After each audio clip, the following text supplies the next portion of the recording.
and a lot of different organizations. One document they talk about is the plan to address health disparities and promote health equity in New Hampshire. And this is one of the programs that they're going to be implementing through this Granite State Future. And the one thing I want to point out, it says New Hampshire Health and Equity Partnership, not health equity, health and equity. Okay? What they talk about in this document is that other factors are now recognized as being equally, if not more important, in determining one's health and health status, including income, poverty status, education, employment, working conditions, housing quality, and environmental features, including access to healthy food choices, walkable streets, and safe neighborhoods.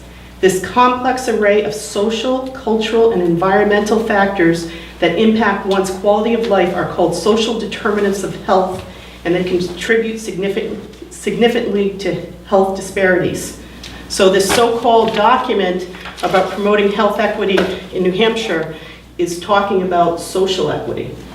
They're talking about, one of the pages in this document talks about, and it quotes a quote from the Robert Woods Johnson Foundation, and it says, your zip code has more to do with your health than your genetics.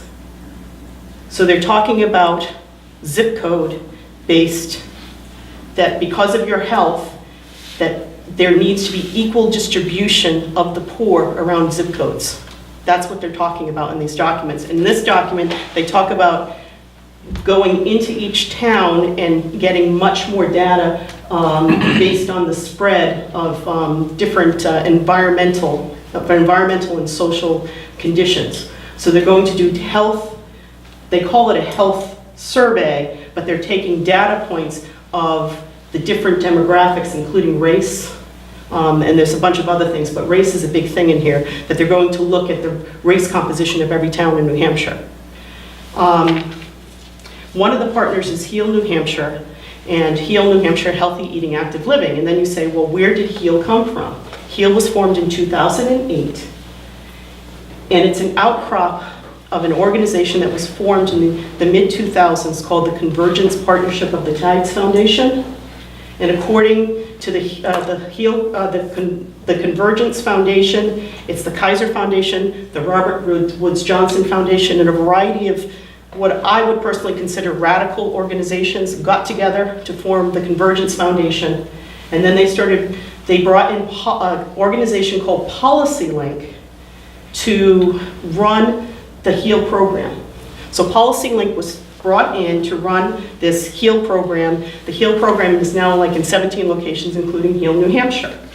You go into PolicyLink and you look at their tax return, and their tax return says that they encourage the Obama administration to implement the Sustainable Communities Initiative. So PolicyLink encouraged the Obama administration to start the Sustainable Communities Initiative. Now, one of their people is a guy named Dwayne Marsh. And Dwayne Marsh was one of their guys, he protested, or he helped organize the protests in Florida in the mid-2000s, where Florida did not give voting rights to felons, and they were protesting to re-enfranchise the felons in Florida. Dwayne Marsh was one of the organizers of that organization, organizing. And I just have to go through my documents. I got a lot of... PolicyLink talks about equity, and they say equity, just and fair inclusion. An equitable society is one in which all can participate and prosper. So all participate and prosper. The goals of equity must be to create conditions that allow all to reach their full potential. In short, equity creates a path from hope to change. Hope and change. This was written about a year before.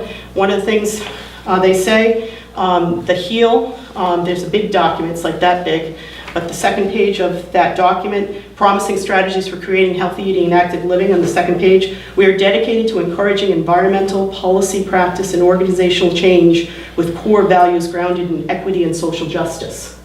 So this is not land planning, this is social justice. This is one thing Dwayne Marsh talks about this was in 2007.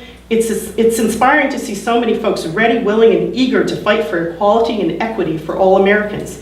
The Step It Up 2007 initiative brought thousands together in solidarity for global warming legislation. The Facing Race Conference drew hundreds to New York to tackle head-on some of our most entrenched racial justice challenges. And it goes in talking about the re-enfranchising the convicted felons. My colleagues at PolicyLink and I are honored and excited to be a new cog in this blog. In the coming weeks and months, we'll be back with some ideas on how smart public policy can create a more equitable nation. Dwayne Marsh was the head of policy creation at PolicyLink. Dwayne Marsh is the guy who's the head of the Sustainable Communities Initiative and who we report to in the Sustainable Communities Initiative in New Hampshire. His name is right on there. Carrie Deers from the National Regional Planning Commission signed it. His name is the Washington contact. Dwayne Marsh was brought in to help create the policies for the Sustainable Communities Initiative, and then he was hired as one of the senior advisors. So we are reporting to Dwayne Marsh. And when we had the difficulties in Windham, a letter was written, and the Regional Planning Commission says, we talked to Dwayne Marsh, and you don't have to worry about this, that, and the other thing. So Dwayne S. Marsh from PolicyLink is now one of the heads of the Sustainable Communities Initiative. The overall head of the Sustainable Communities Initiative is a woman named Shelley Bochy. And in an interview in 2007, right when Obama got elected, before he was, so it was the end of 2007, she participated in a series called For the Greener Good by the American Planning and Building Association Museum. And her topic was divorcing your car. And she talked about how she was a planner for many years and then decided that she was an activist at heart. And in that seminar, one of the women on the stage, there was 3 people on the stage and an interviewer, one of the women on the car was the founder of Zipcar, which is started in Boston, where you rent cars by the hour. Well, they talked about divorcing the car and not having the right to own a car. That you'll have a car in your neighborhood and you just go online and put in for the times that you want the cars. And Shelley Bochy thought that was a great idea. One of the things she said is she was an activist at heart, and she thought it was a great idea. One guy got up, they said, any questions? And one guy got up, said, do you think Obama will have the guts to do proper gas policy, raise the gas taxes to the point where our gas costs as much as it is in Europe? Do you think he'll have the guts to do that? And so the woman from Zipcar said, well, that's a wonderful idea. Does anyone know Obama? We need to talk to him. And Shelley's like, that's a great idea. So you're talking about people who in their livelihoods have looked at policies that a lot of people in the mainstream would not think is mainstream, and they're running the Sustainable Communities Initiative. One of the things they talk about is livability. You'll hear all about livability. What are the livability principles? A livable community is one with multiple modes of transportation, different types of housing, destinations, located within an easy distance, 20 minutes by transit, 15 minutes by bike or foot, 10 minutes by car of the homes. And what they keep on talking about in these documents is concentrating all housing development within the town center, within 10 minutes of walking or biking to a transportation center or a designated hub. And then they talk about taxing anyone who tries to develop outside that radius. And they call it a greenhouse gas tax. So we said, well, that can't happen in New Hampshire. Well, one of the partners in here that's mentioned is the 2009 Governor's Climate Action Program.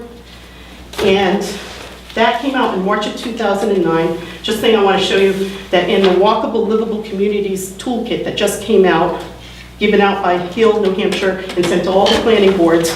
This is the ideal town.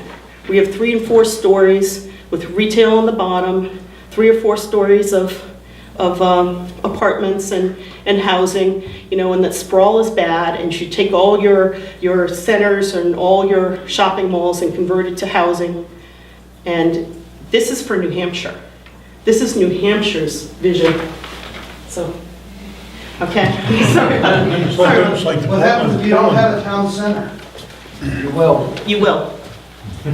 They tried to give that to us once before, and we kept taken out of our document. Right. We don't have a town center. Right, but they're going to try to put it in. One thing they talk about is the governor's CAP plan, that they're going to implement the governor's CAP plan from 2009, the Transportation Land Use Plan.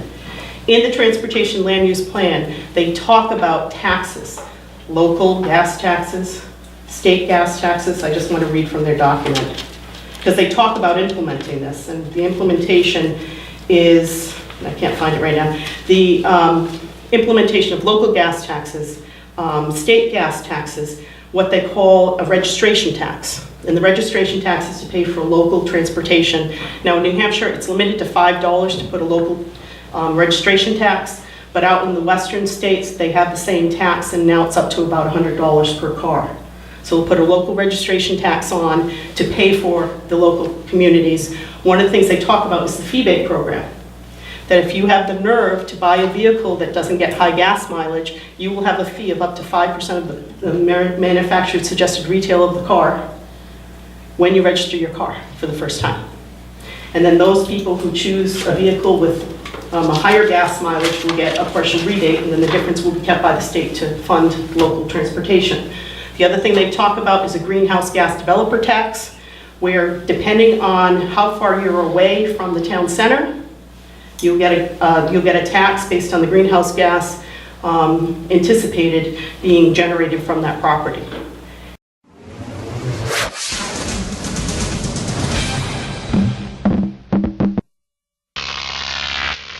GrokTV.